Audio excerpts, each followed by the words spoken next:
Ya. A ver, buenas noches, chicos.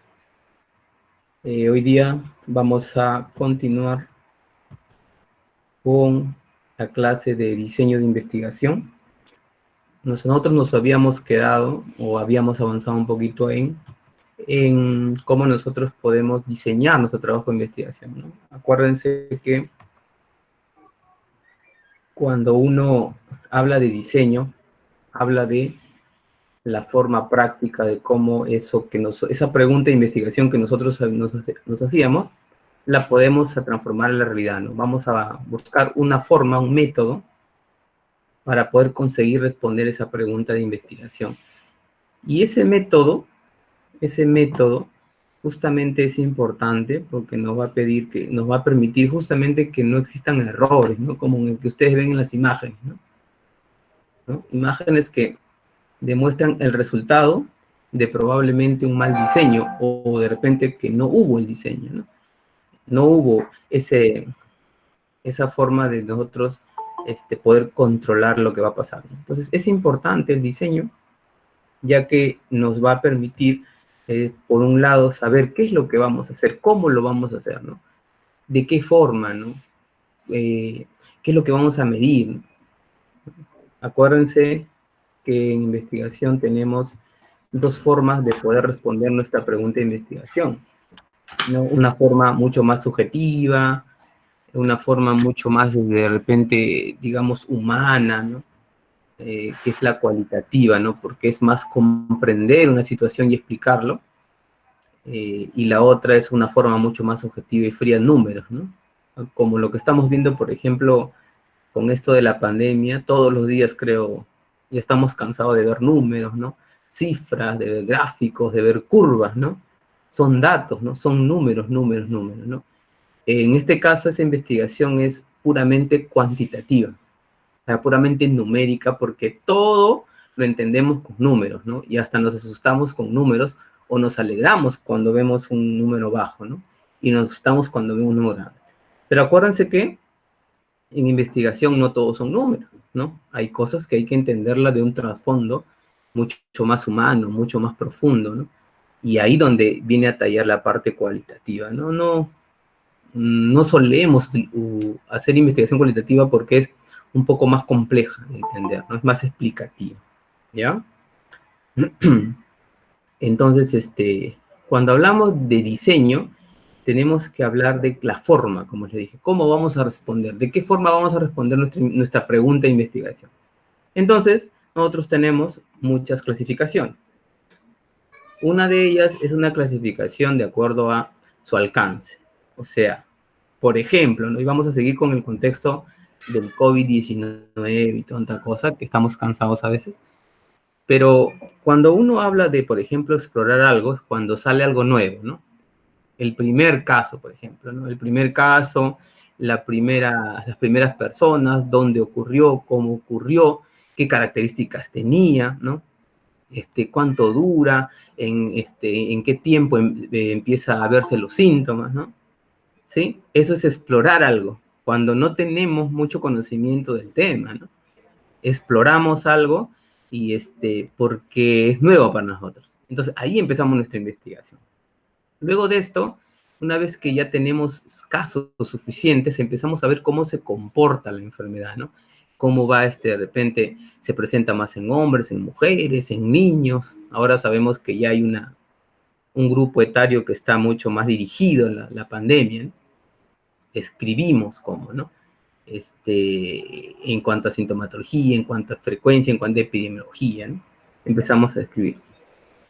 Luego empezamos a relacionarnos, por ejemplo, vemos cuáles son esos factores que se relacionan con el que exista más afectados o menos afectados, ¿no? Por ejemplo, ¿por qué en estas personas, ¿no? ¿Qué características tienen este grupo etario que no tienen los niños, por ejemplo, ¿no? Una pregunta muy interesante es los niños, ¿por qué? ¿Qué cosa tienen los niños? ¿Qué cosa tienen los niños en verdad? Por las cuales no son tan afectados, ¿no? ¿Sí? ¿Sí me están escuchando, chicos, no? Sí. ¿Sí? Ya, ok. Cualquier pregunta me la hacen nomás, ¿ya? Entonces, eso es un nivel mucho más alto. Vean que vamos yendo de un nivel bien, no digamos básico, pero elemental, ¿no? de desconocer algo y empezar a investigar. Y vamos aumentando nuestra profundidad de investigación. Ahora ya vemos, miren qué tan poderosa puede ser y rápida la investigación, que en pocos meses, así como ha avanzado la epidemia, en pocos meses se ha hecho muchas investigaciones y ha subido el nivel rápido. Hoy estamos en el último nivel. Pero hemos pasado por relacionarlo, hemos pasado a explicar cuáles son esos factores de riesgo para que una persona tenga más probabilidad que otra de tener la enfermedad. Y se la conocemos también ya, porque estamos pues bombardeados de noticias, ¿no? Y ahorita lo que están buscando es predecir, ¿no? Predecir la enfermedad con estas famosas curvas de tendencia, ¿no? Ya tenemos tantos datos, ya hemos pasado por el A, B, C, D, E, que ya ahora podemos decir, mira, ¿sabes qué? Si tenemos estas condiciones de salud, si no tenemos esto, si no tomamos esto, la curva va a ir en esa tendencia. Pero si hacemos esto, hacemos el otro, la curva va a poder mantenerse o bajar en este tiempo. Es por eso que a veces nosotros nos preguntamos, oye, ¿cómo hacen? ¿Cómo saben? ¿Cómo saben que va a durar esta semana? ¿Va a durar cuánto tiempo? ¿No? Justamente por eso, porque hay un nivel predictivo de investigación, ¿no? Eso es lo interesante de la investigación ahorita. ¿Ya? Entonces, ahora lo podemos de repente entender mucho mejor. La investigación también se puede clasificar de acuerdo a la intervención, ¿no? Igual seguimos en el COVID-19, vamos a ahí un poquito, aprender un poquito más y relacionarlo con investigación. Es que justamente nosotros hemos visto que en la primera etapa de la enfermedad, la mayoría de investigaciones se ha centrado en observar a la enfermedad y hasta ahorita se sigue observando porque es nueva y no se conoce mucho cómo realmente funciona exactamente, ¿no? Se ha avanzado bastante, pero exactamente todavía a totalidad. Entonces se ha observado, se ha visto a los pacientes, cuál es su sintomatología, cuánto dura, cómo se presenta en esto, en tal, ¿no? ¿Sí? Pero también hemos pasado en una etapa en la que ya necesitamos solución, necesitamos tratar a los pacientes, necesitamos experimentar. Y en esta situación ya vamos a intervenir, justamente porque vamos a aplicar algo tratando de buscar un efecto, en este caso un efecto benéfico, ¿no? Para esa población. Y estamos en un diseño experimental. Y el experimento es eso, ¿no? El experimento es modificar algo para buscar una respuesta, una relación causa-efecto. Y acá están las famosas vacunas, los famosos tratamientos de algunos medicamentos que ya existían, como la cloroquina, la fluoroquina, la citromicina con la combinación esta que están haciendo, ¿no? Y también otros tipos de vacunas. Ahorita están haciendo muchas vacunas, ¿no? Están en el tipo de fase, ya están entrando, creo, a la fase 2, han terminado la fase 2, van a entrar a la fase 3, el que ya necesitan una cantidad grande, ¿no? Hemos ido a la fase 1, que son in vitro. Todas esas fases se han ido rapidísimas. Hemos terminado la fase 2 en la que se buscan voluntarios, ¿no? Y se han buscado voluntarios, hemos visto en Estados Unidos, hemos visto en Europa, en China, en el que a voluntarios se le han colocado. Ahora que ya funcionó, necesitamos una masa, una gran cantidad de personas ahora. Ya no 5 o 6, ya necesitamos 1000, 2000. Es una fase 3 del experimento, ¿no? Son ensayos clínicos, ¿no? Son ensayos clínicos, ¿ya? ¿Sí? Entonces, yo creo que ya esta pirámide que les presento ahora la voy a adaptar al COVID-19 para enseñar este año o a partir de los otros años y va a ser mejor entendido, pero siempre no alejarnos de la ontología que es nuestra rama, ¿no? Sí, entonces, como bien le he explicado también, acá tenemos niveles exploratorios, niveles descriptivos, niveles relacionales, o sea, vamos aumentando nuestra profundidad en la investigación. Muy bien, chicos. ¿Ya?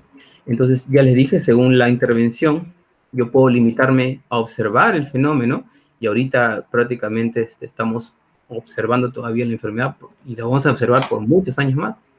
Inclusive hay observacionales, si se acuerdan, de seguimiento en el tiempo, las llamadas cohortes, en el que van a seguir por muchos años a este virus. van a seguir y van a empezar a explicar y seguir explicando, ¿no? Como históricamente ha pasado, en verdad, con muchas, ¿no?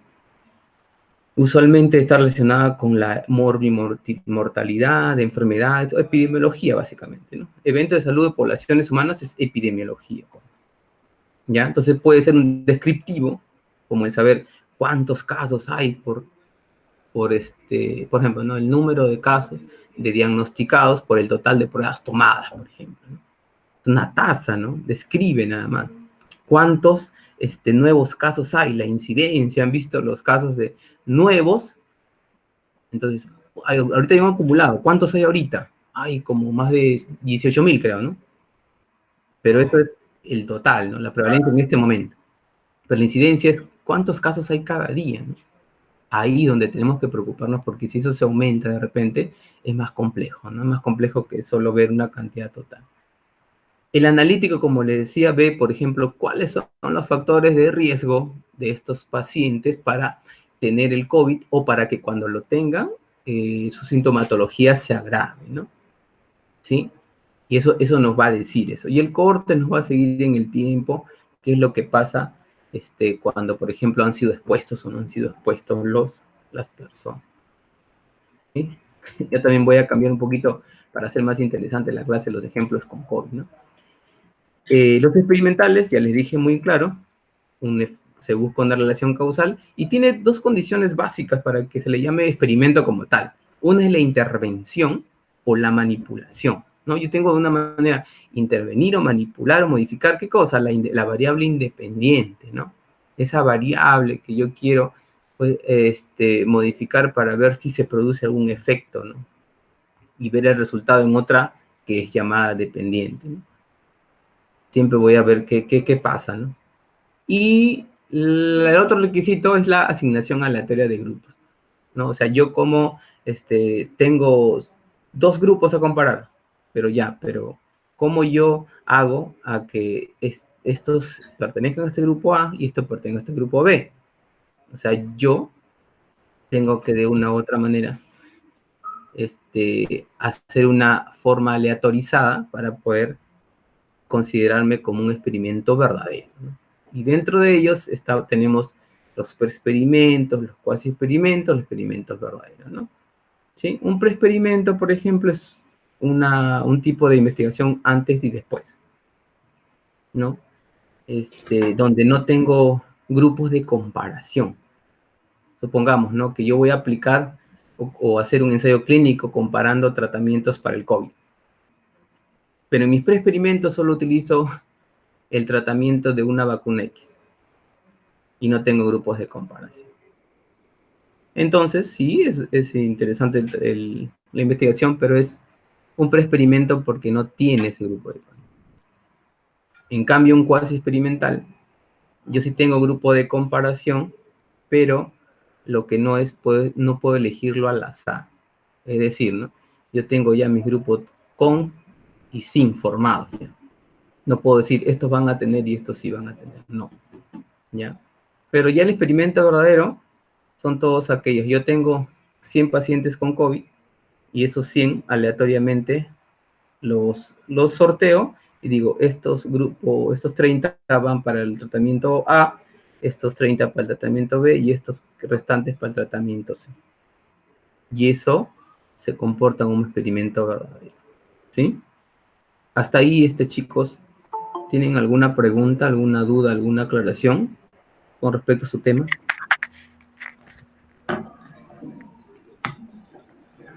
¿Alguna...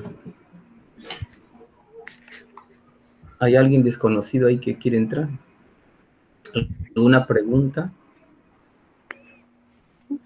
Sí, la acabo de aceptar porque como estaba en pantalla compartida en la diapositiva, no veía su solicitud. Ya, chicos. ¿Tienen alguna consulta? No, todo en orden, doctor. Ya. Entonces, los experimentales, cuando estos experimentos, porque acuérdense que hay experimentos in vitro, ¿no? Hay experimentos en animales, pero cuando esos experimentos son en personas se llaman ensayos clínicos, ¿no? Y ahorita están haciendo ensayos clínicos con el COVID-19, con los tratamientos, lo están haciendo ya. Ensayos clínicos hay controlados y no controlados, que está muy relacionado con lo que le expliqué anteriormente, con la aleatorización, con la formación de grupos, ¿no? A veces no podemos controlarlo totalmente, ¿no? Como los in vitro, ¿no? Yo puedo jugar con los in vitro y formarlos de tal manera que sean grupos homogéneos, ¿no? ¿Ya? Muy bien.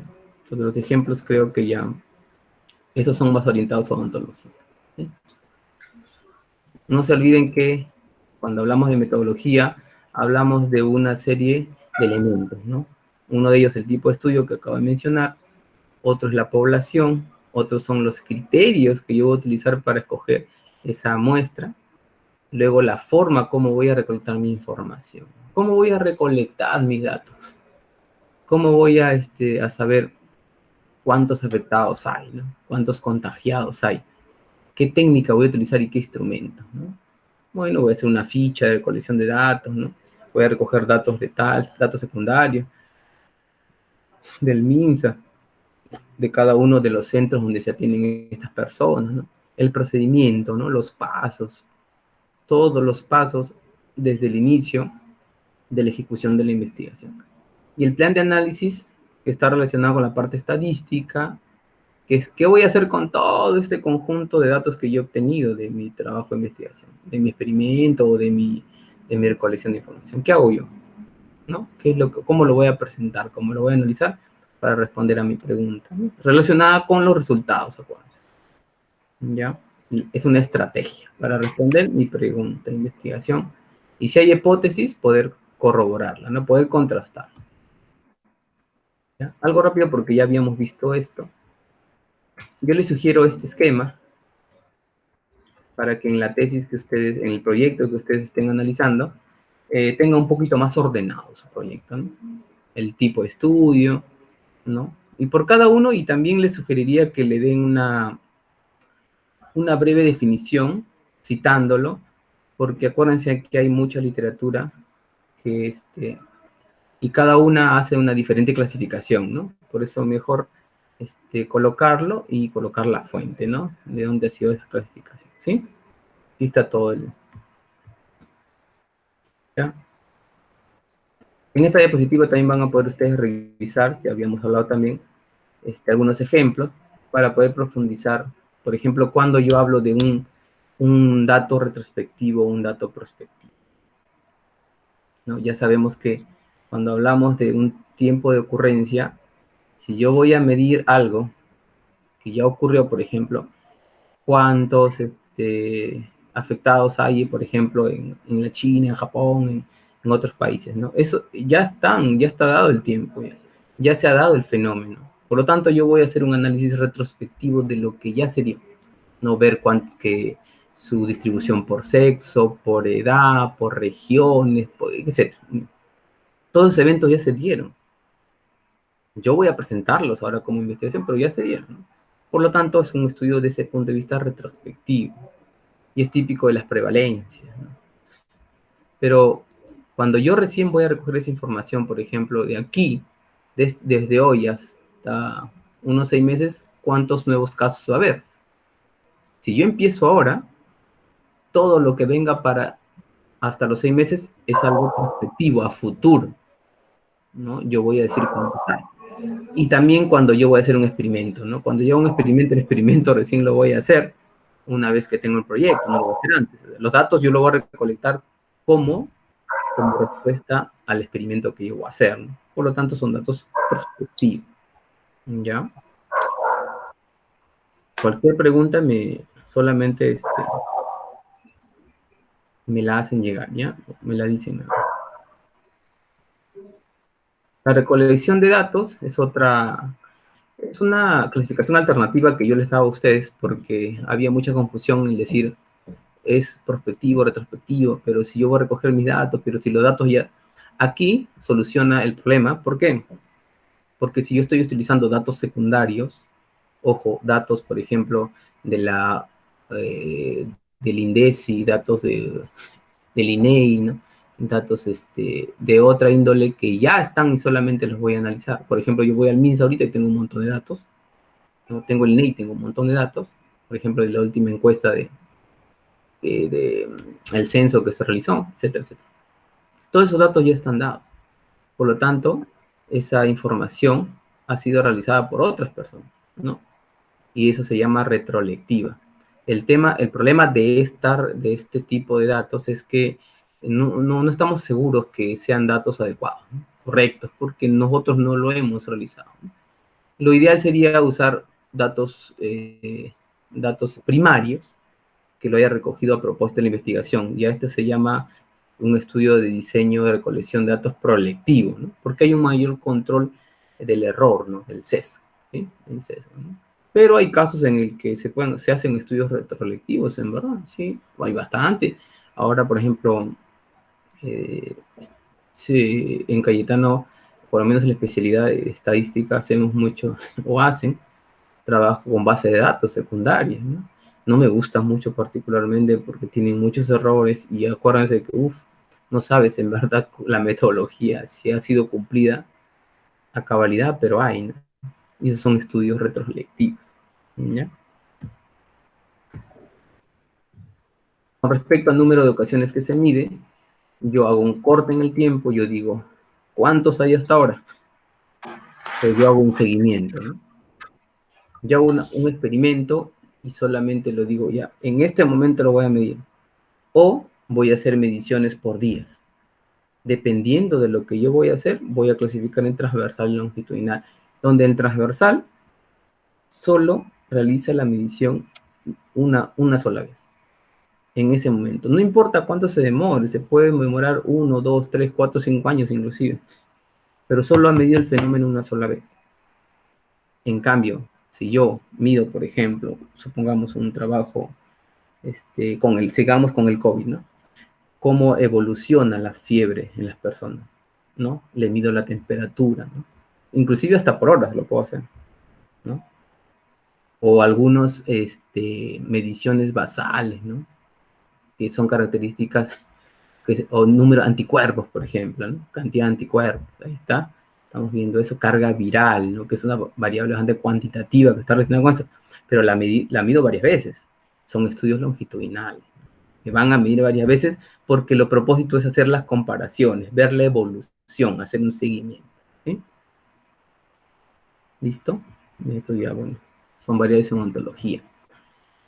Luego, según la intervención del investigador, el observacional, ya volvemos a decir, ya no vamos a repetir mucho, y el experimental, ¿no? Una manipulación, una introducción, una modificación, buscando un efecto, siempre un efecto. Y es lógico que el experimental sea prospectivo, ¿no? No siempre longitudinal, pero lo ideal sería que sí fuera, y que sean explicativos, ¿no? A diferencia del observacional, ¿no? Que todo lo que pasa ahí es ajeno a lo que el investigador quisiera, ¿no? Entre comillas, pero acuérdense que hay que ser objetivos, ¿no?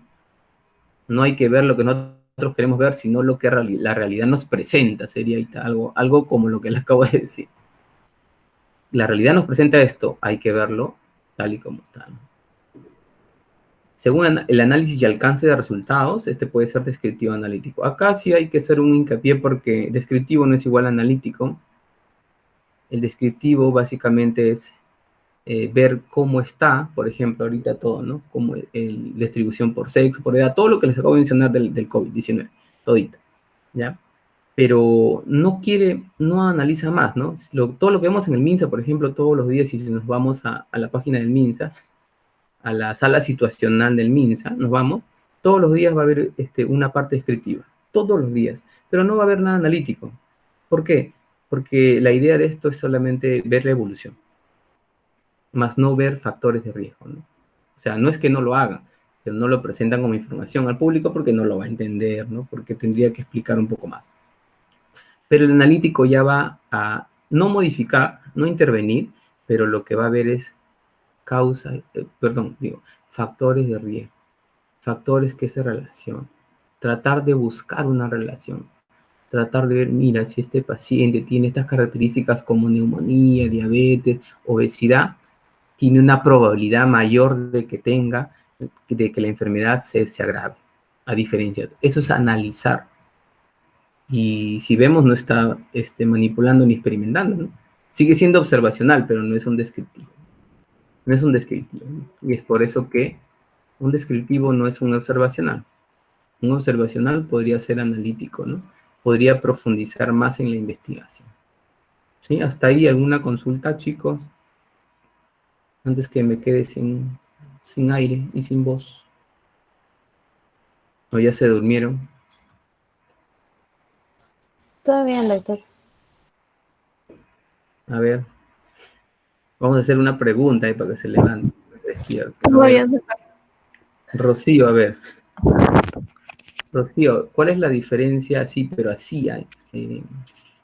O mejor con ejemplos ya, entre un observacional y un experimental.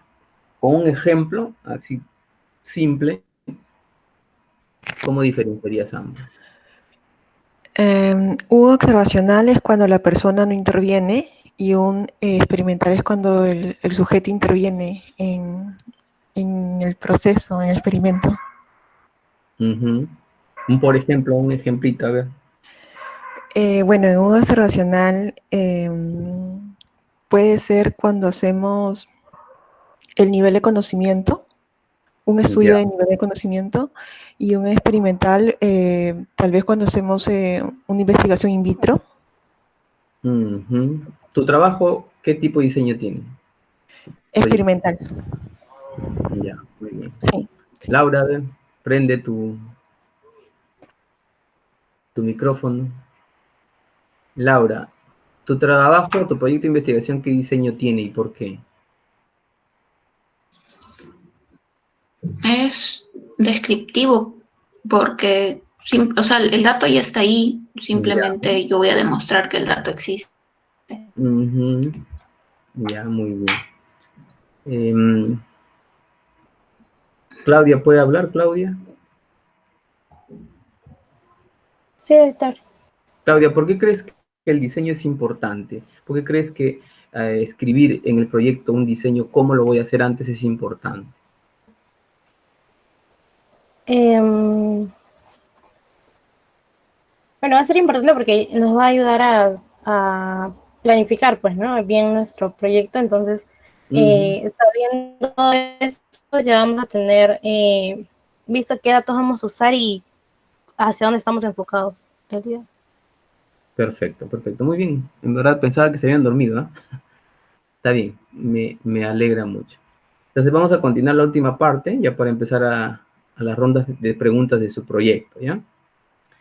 Esta parte ya también habíamos hablado un poco y decimos, ¿y dónde vamos a hacer nuestra medición, ¿no? ¿En quiénes vamos a medir lo que nosotros queremos responder, ¿no? ¿A qué vamos a hacerlo en personas, en animales, en in vitro, ¿no? En entes inanimados? ¿En qué lo vamos a hacer? Y eso se llama población, eso se llama muestra, ¿no? Y ahorita estamos, pues, bastante, con esta sigamos con la pandemia porque la pandemia nos da opción a nosotros poder explotar los cursos de metodología y de estadística bastante, en verdad. Y una población, hablamos de un conjunto, ¿no?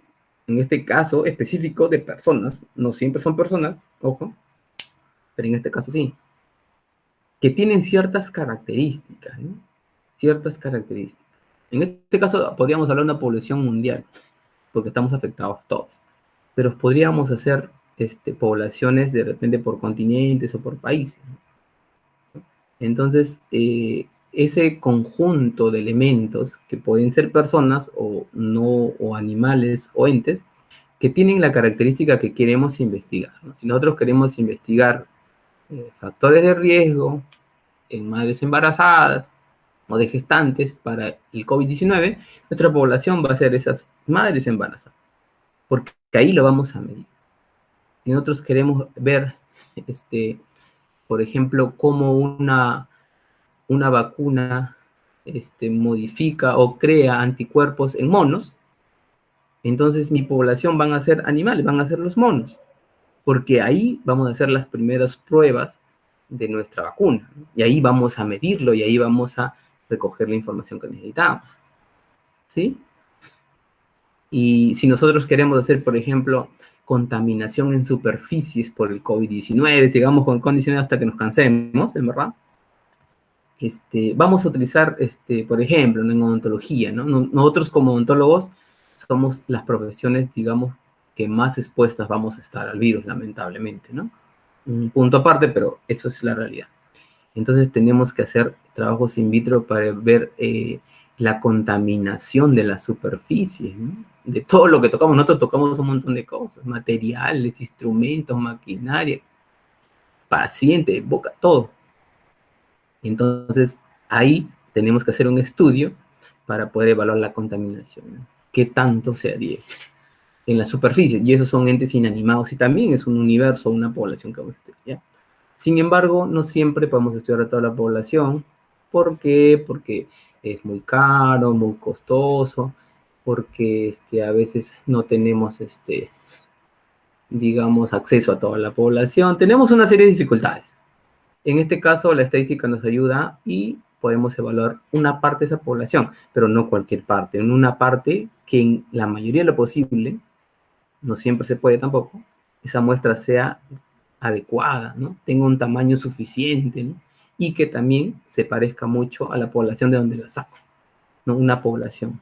¿Para qué? Para que si ustedes ven ahí la diapositiva, esa muestra de aquí salga de la población y sea un subconjunto, de tal manera que si yo puedo hacerlo, pues sería lo ideal, pero no siempre se hace, que lo que yo tenga aquí, yo pueda decir también con un error que aquí también está pasando, ¿no? Si en esta muestra, vamos con COVID, sigamos con COVID, si en esta muestra de, supongamos, de 100.000 personas se han contagiado el 2%, entonces, si yo he tomado mi muestra correcta, es probable que también pase en toda la población. Es probable que toda la población tenga un riesgo de 2% de contagios. Si es que, sí, solo sí, ojo, esta muestra sea representativa. Ahorita, con los muestreos que hacen, y ahorita le voy a preguntar también esto, con el muestreo que hacen, no están tomando una muestra adecuada. Perdón, me refiero no a la cantidad, sino me refiero a la representatividad. La cantidad creo que sí está bien, pero la representatividad no, porque solamente se toman los que van, a los que tienen sintomatología grave, a los que tienen acceso, etcétera, etcétera. Pero no a toda la población, ¿no? Sin embargo, la cantidad nos ayuda mucho a que cada vez que aumentemos se nos parezca esto de la población, ¿no? Bueno, es un tema interesante para que en otra charla podamos aumentar. Población, muestra y muestreo, va a depender mucho del diseño de investigación. En este caso que les presento es un diseño de investigación experimental, ¿ya? Experimental, y donde la muestra, siempre la muestra, no se olviden nunca, tiene que tener un número. No siempre va a existir población, ojo. Uno de ustedes creo va a hacer un in vitro, no sé quién, si lo va a hacer con materiales dentales, por ejemplo, ahí no hay población, ahí no hay universo, ahí hay muestras, jóvenes. No, ahí solamente hay muestras, es la que vamos a elaborar nosotros. No hay que confundir, ¿no? Pero poblaciones hay, por ejemplo, en este caso, podríamos hablar de todo un universo, que serían todos estos microorganismos de la cándida, y la muestra siempre va a tener un número. La población podría o no conocerse, ¿ya? En personas sí se puede conocer. Pero la muestra siempre tiene que tener un número. Y ese número hay que obtenerlo por varios métodos. Uno de los métodos es una fórmula, ¿no? Hay otros métodos, como por ejemplo el ISO, hay otro método de aproximación. Hay muchos métodos, en verdad. El más común es hacer una fórmula para determinar cuántos voy a tener por cada grupo, ¿no? Esta es la fórmula que necesitaría, ya hablaremos luego de la estadística. Y la unidad de análisis es de dónde voy a sacar, la mínima unidad de dónde voy a sacar yo el dato, esa información que yo voy a requerir, ¿ya? Y el muestreo es la forma como yo voy a formar mis grupos en este caso. Muestreo, yo he visto mucho que a veces ponen probabilístico, no probabilístico. No, eso probabilístico solamente es cuando trabajamos con personas, ojo, en estudios epidemiológicos. En in vitros o in vitros, experimentos, se habla del muestreo de formación aleatoria de grupos. ¿Cómo yo formo mis grupos? 3, 4, 5 por asignación aleatoria, ¿no? O sea, estos 20 lo distribuyo en cada grupo. Si hay 2 grupos, 10, 10. Si hay 4 grupos, 5, 5, ¿no? Etcétera. ¿Ya? Y cuando trabajamos con personas, la población, si está bien definida, podría saber yo cuántos alumnos hay. Sí, podría saber. En este caso no lo he puesto, pero podría ser. Pero hay situaciones en el que no sé, ¿no? Por ejemplo, mi población es, no sé, adultos mayores del distrito de San Juan del Urigancho. ¿Cuántos habrá, Dios mío? Y a veces podría irme al INEI de repente, pero ni aún así es exacto, ¿no? O población con diabetes de San Juan del Urigancho, no sé. Pero sí tengo que saber la muestra, ¿ya? Sí tengo que saber cuántos. Y eso también, por una fórmula, normalmente, la puedo obtener, ¿ya? Normalmente digo porque hay otras estrategias. La unidad de análisis es más fácil acá, es una persona, porque ahí lo voy a medir, en esa unidad lo voy a medir. Y el muestreo, acá sí hablamos de probabilístico no probabilístico, donde cuando hago un probabilístico, esa muestra la he obtenido con una técnica adecuada que represente a esa población y que tenga un tamaño suficiente. En este caso aleatorio simple, ¿no? O sea, tengo a todos y de todos he hecho un sorteo y he escogido los 40, por ejemplo, que en este caso dicen, ¿no? ¿Sí? ¿Ya? Tamaño de muestra lo vamos a ver en otra ocasión, la próxima sesión, ya que para cada tipo de estudio, para cada objetivo de investigación, yo voy a aplicar un tamaño de muestra, ¿ya? Eso también lo vamos a ver con sus trabajos para poder determinar cuál sería su fórmula correcta, ¿no? Su fórmula correcta, ¿no? Para poder determinar el tamaño de muestra, ¿no? En este caso es un trabajo que no es comparativo, por ejemplo, que es un trabajo observacional y la variable es cualitativa, ¿no? Nivel de conocimientos, ¿no? Presencia de enfermedad, tiene, no tiene. En este caso, si queremos saber la prevalencia del COVID-19 en el Perú, ¿no? Ahorita podemos hacer eso, teníamos que aplicar esa forma. Pero si, por ejemplo, queremos estimar la edad, ¿no?, de los pacientes contagiados por tal, podemos hacer este tipo de fórmulas, ¿no? ¿Sí? Conociendo a toda la población, no conociendo a toda la población. Eso no lo vamos a ver ahora, lo vamos a pasar un poquito más rápido, lo vamos a ver en otra sesión, ¿no? Y si tengo un objetivo comparar, por ejemplo, tengo 2 grupos que voy a comparar, lo ideal sería utilizar otra fórmula de comparación, ¿no? Otra fórmula de comparación. Y también puedo comparar, como acá comparo una variable cuantitativa por el promedio, acá comparo una variable cualitativa, ¿no? Porque no siempre la variable es cuantitativa, puede ser cualitativa. ¿Sí?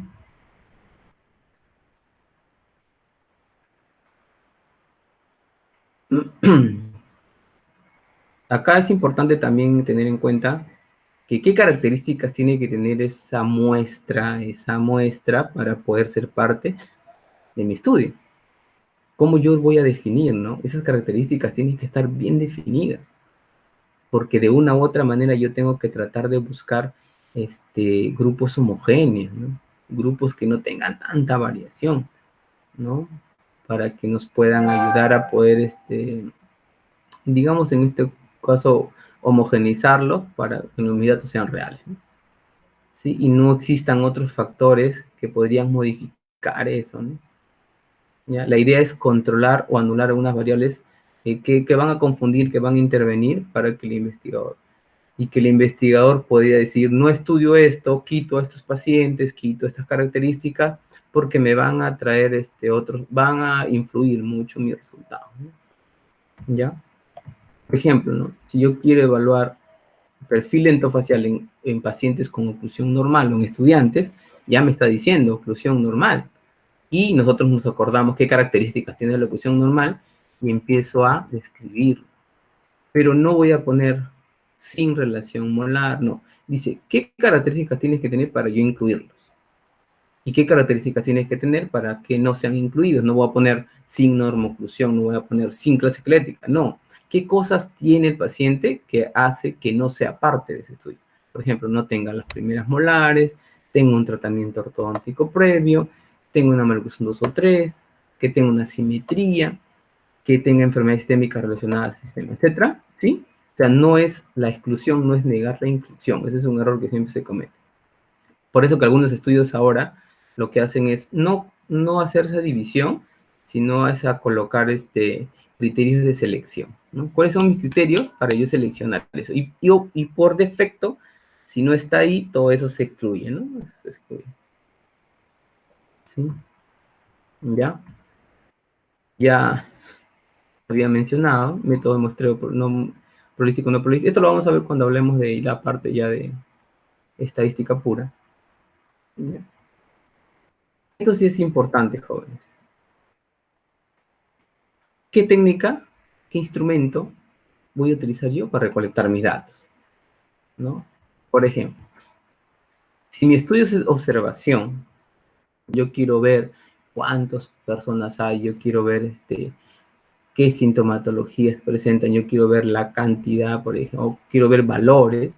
Entonces, yo voy a recoger mis datos en una ficha, por ejemplo, ¿no? Y voy a utilizar para esto las diferentes herramientas, por ejemplo, un termómetro, una balanza, un PCR, una prueba molecular, una prueba rápida, un test rápido, por ejemplo, ahorita está famoso, ¿no? El test rápido y la prueba molecular.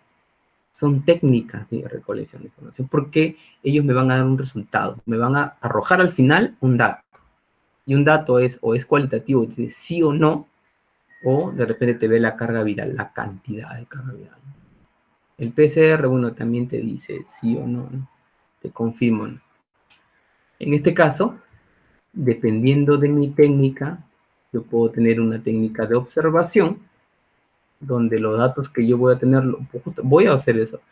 Pero observación no es sinónimo de observacional, de diseño, no se confunda. Observación es sino, ¿cómo voy a recoger mis datos? Yo puedo hacer un experimento, por ejemplo, y puedo decir, este paciente se curó y este paciente no se curó, ¿sí? O este paciente tuvo esta cantidad de carga, esta cantidad de carga viral.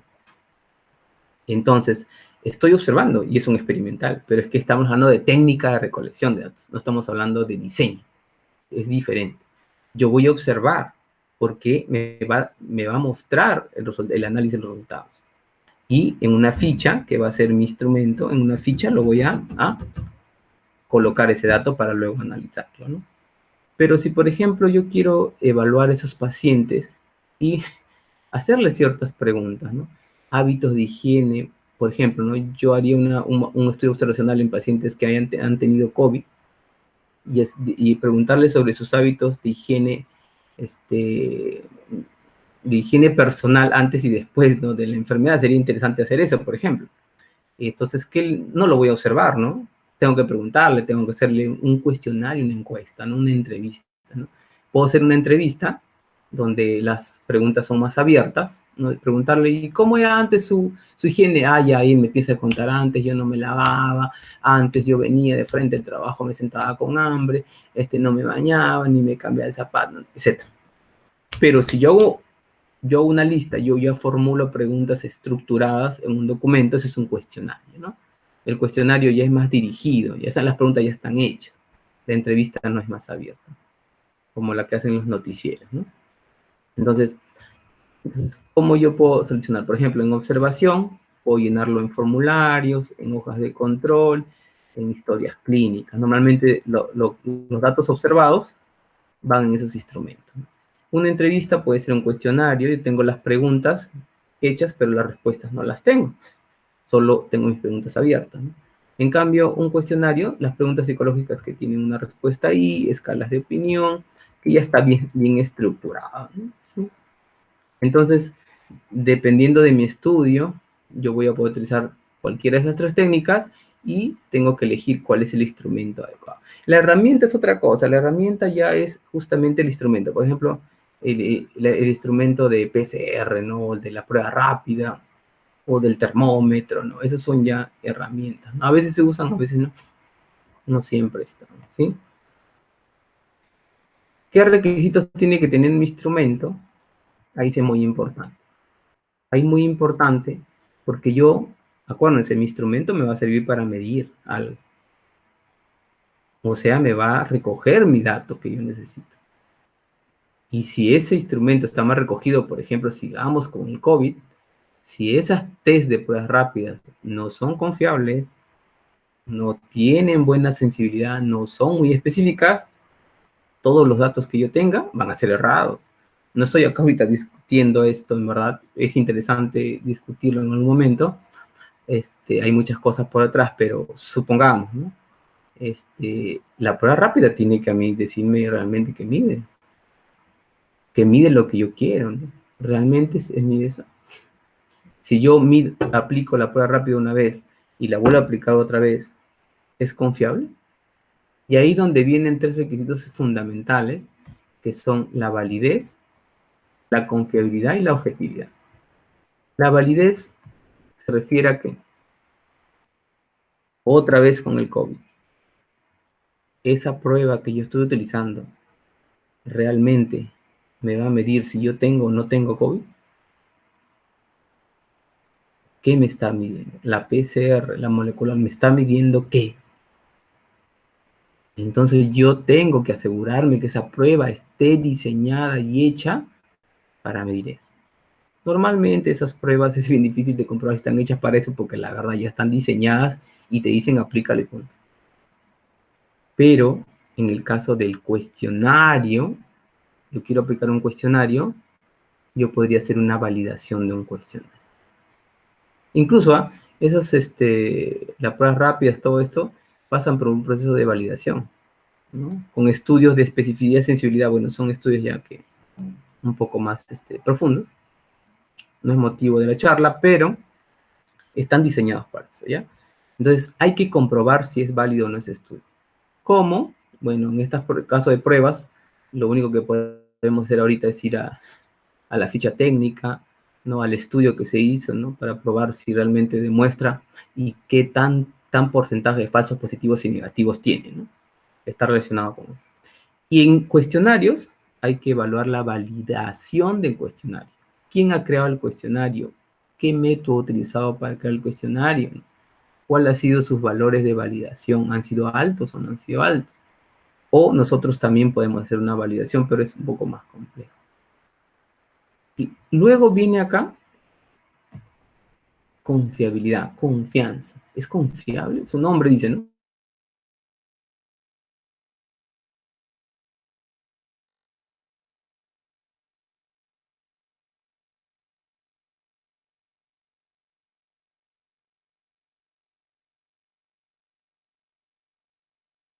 Después me da positivo, después negativo, esa prueba no es confiable.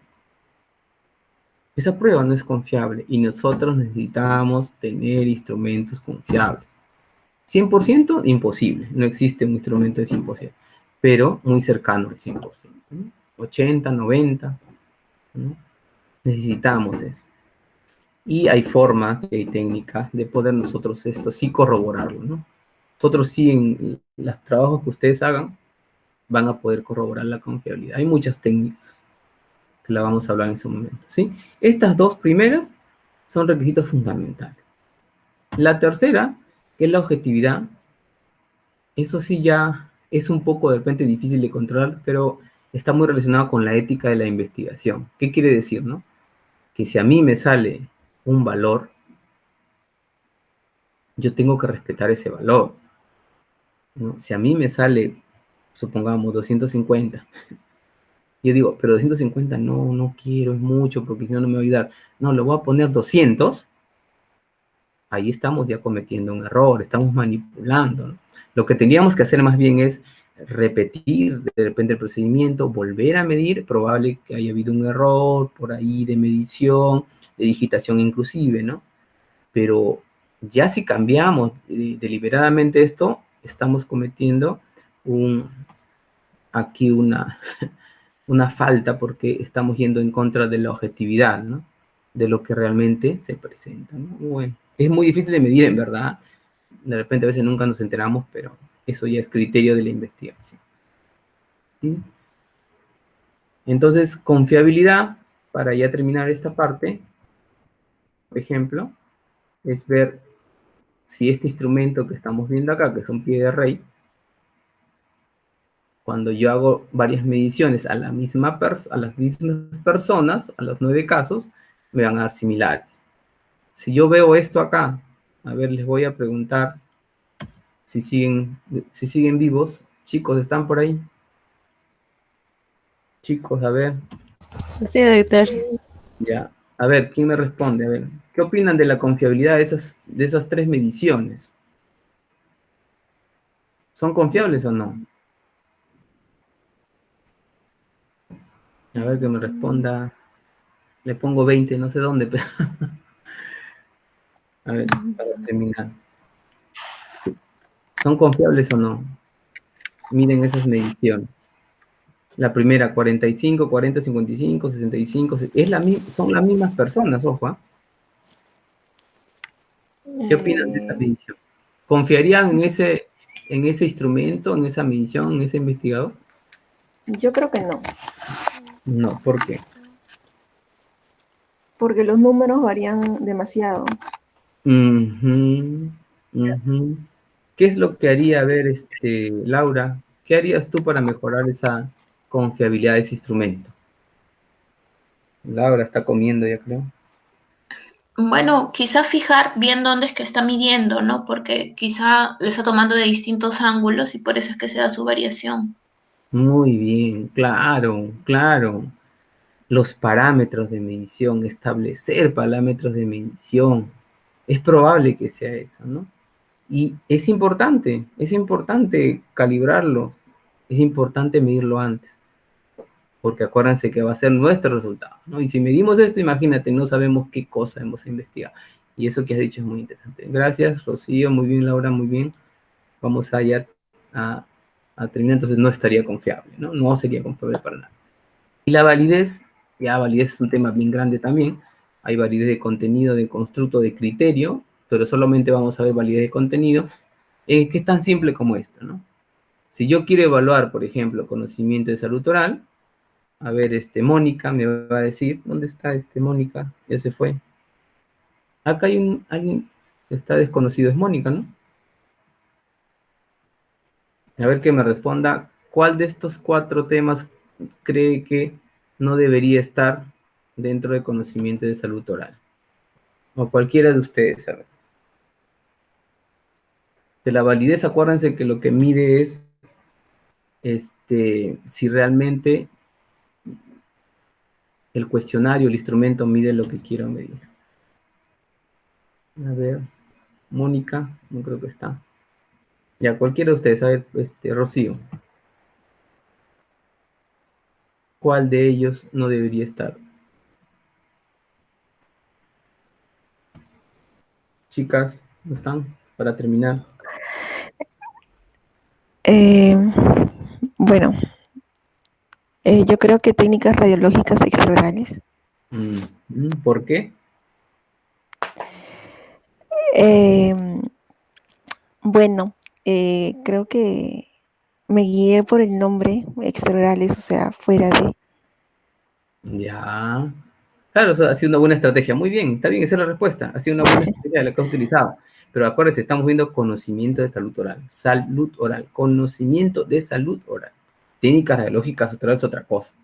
No tiene nada que ver con salud Claro. oral, ¿no? Es una técnica auxiliar para evaluar otras cosas. Muy bien. Ajá. Eso es. Entonces, en líneas generales, la validez de contenido, lo que se puede medir en verdad, es evaluar si realmente se está cumpliendo eso. Hay cuestionarios que tienen un montón de preguntas, un montón de ítems, pero no todos los ítems de repente están llevando a lo mismo, ¿no? ¿Sí? No va a ser. Bien, chicos, entonces hasta acá nos vamos a quedar hoy. Me gustaría saber algunas preguntas que tengan ustedes respecto al tema que hemos dicho ahora y a su trabajo, ¿no? Su trabajo de investigación, para ya poder terminar la sesión.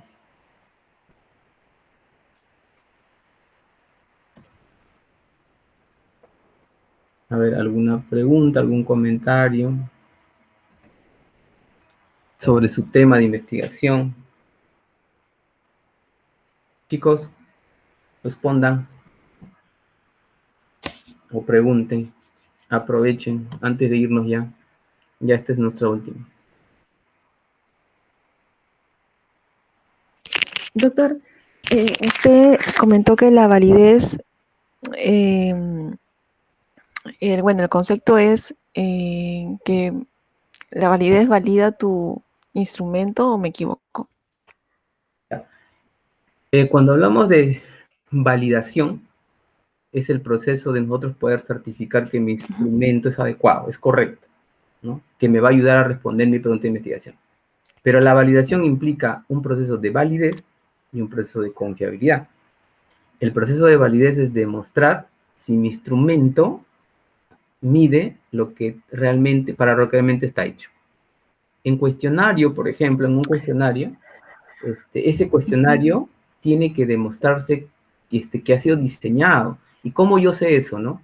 Tiene que haber un estudio que demuestre la validación de ese instrumento, ¿no? Si va a medir hábitos de higiene oral en pacientes diabéticos, no sé qué cosa, alguien tiene que haber creado ese cuestionario de hábito de higiene oral para estos pacientes.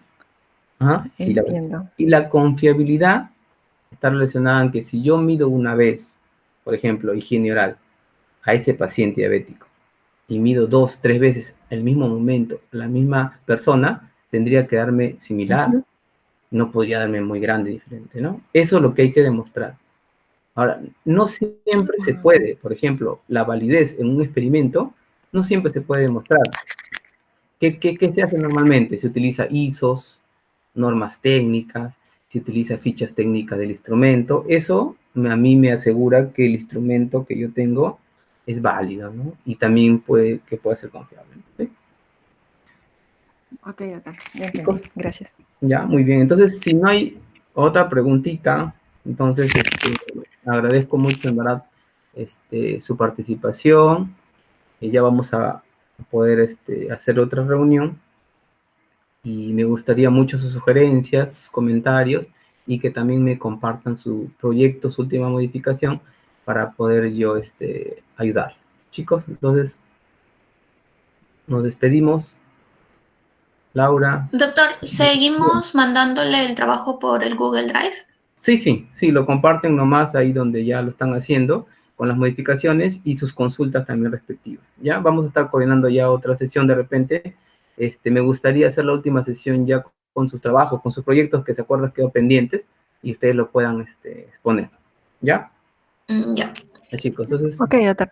me despido de ustedes. Muchas gracias. Sigan pasándola bien, cuidado, con todos los cuidados y nos vemos. Chao, chicos. Bye. Gracias, doctor. Nos Chao. vemos. Chao. Chao, doctor.